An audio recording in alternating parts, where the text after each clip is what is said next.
In the last couple of years, I've grown over 100 different B2B SaaS startups all across various niches and helped them generate 8 figures in new sales. In this video, I will share some of the main lessons that I think you should know for you to save yourself a lot of time when growing a B2B SaaS startup. And the first one would be you got to solve rich people problems. The reason behind it is, especially if you're going B2B SaaS route, look, you're just gonna have such easier time if you are selling for a higher price check.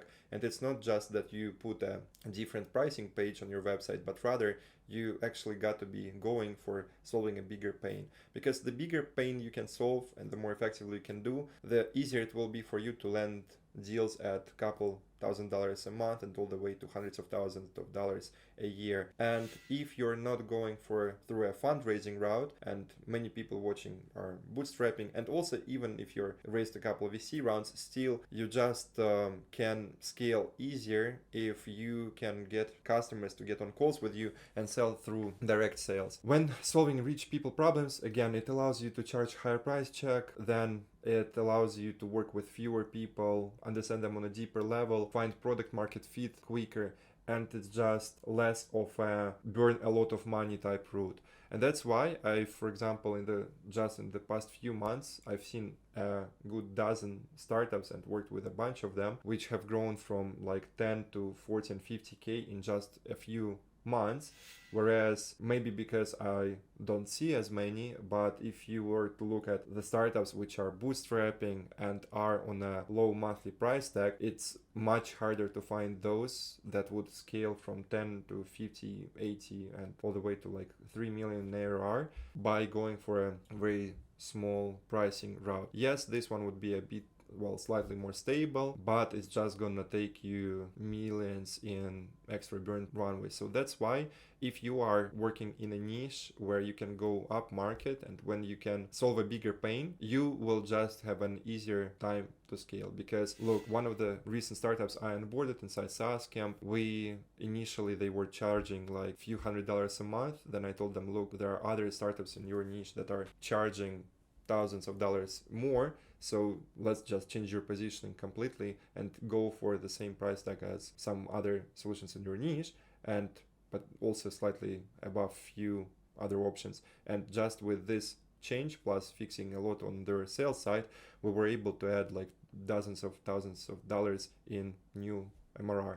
So solve bigger pain and sell to reach people, because I promise you it's just easier this way. The next one is don't be afraid of red oceans. When I got into startups myself and I was building initial products with no code tools and so on, I was inspired by this book of like blue oceans versus red oceans. Can't remember the name of the book now, but basically from there I thought, oh, I'm gonna be sad if I find this blue ocean, which is undiscovered market, where in reality I will find a lot of demand. Look, yes, you may be the next Mark Zuckerberg, but if you don't have couple mil sitting in your bank account yet, better go for something which is more reliable. And my advice is that the route where you know that there is money is incomparably more reliable and not easy to get results in, but at least you know that sooner or later you will get some results there. And it just gives you such a larger peace of mind knowing that, okay, if not in the next few months, then in the next few years for sure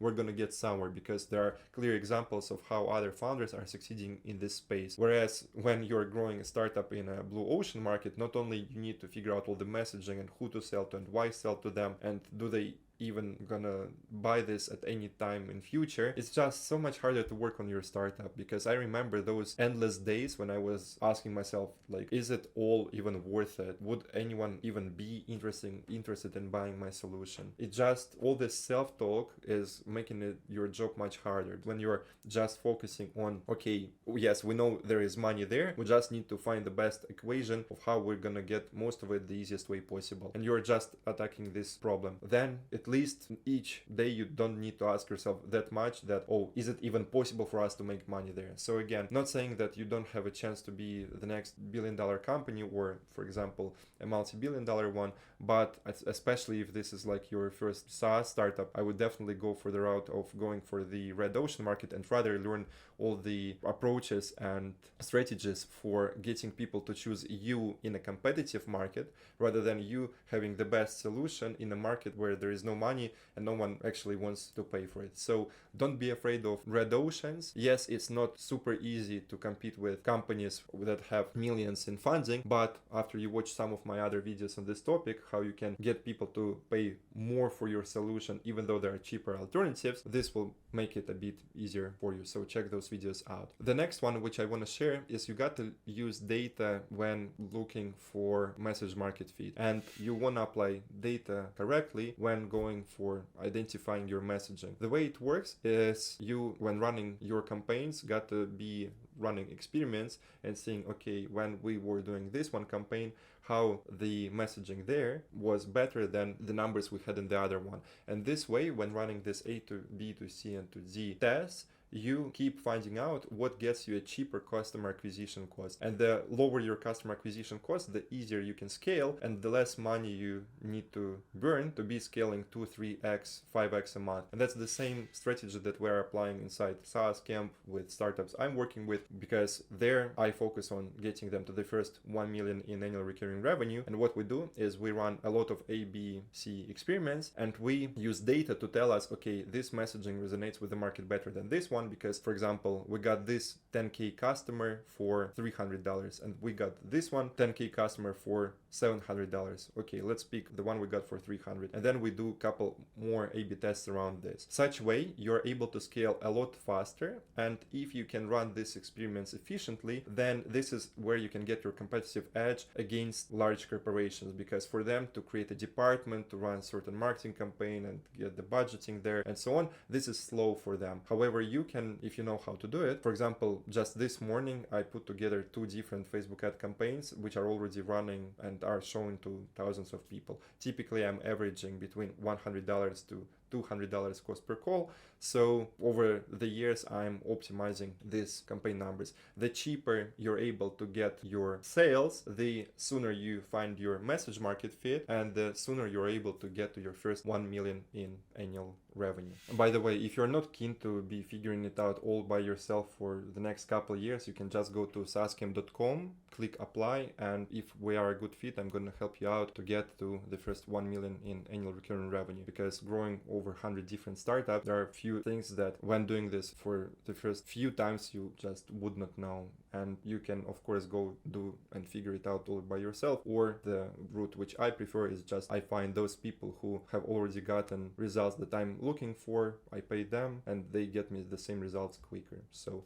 up to you. And lastly, I want to share the piece of advice which I think can also bring it to the very top of this list, is 90% of your focus should be going to sales and 10% should be going somewhere else. Because if you don't have enough cash flow coming in, it's going to be just so much harder for you to run your startup. When you're short on cash, you have very limited decisions to make on where to allocate your budget. You need to be working with people who are not super qualified, and in the end you just slow yourself down so much. So that's why when you purposefully focus on sales and 90% of your inputs of all actions that you're making are going there, then you inevitably start seeing some output of it. And I just can speak from experience that those startups that join my program and who do follow this advice of, guys, 90% focus on sales, 10% on the rest, we get like 60 grand in the first few weeks. And that's just one of the recent case studies. And I mean, the case studies speak for themselves. So don't overcomplicate it. Yes, I understand that product matters. Not saying that it doesn't, but it's much easier for you to solve all your product problems when you have a lot of cash in the bank to solve it with. Equally, if you are only optimizing for product for years, yes, sure, you may be this trendy startup that everyone just through word of mouth, you're growing by like 5-10 times every month. But if you're not 1 out of 1,000 startups that are lucky enough to be in this list, then you're just need to be figuring out how to sell your solution whatever the market conditions are. Because if you know how to market your SaaS and you know how to sell it to buyers the right way, then no matter the economy, you're gonna be figuring out the best way to be doing this. And this way you are going to be hitting all your revenue milestones while others will be complaining that, oh, economy is hard these days. I appreciate you watching this video. Also, take a look at a few videos that I have on the topic about positioning, because if you can learn how to get people choose your solution in a competitive market where there are a lot of alternatives and you can still get them to choose your product, then you're going to become unbeatable. I appreciate you watching this one and talk soon.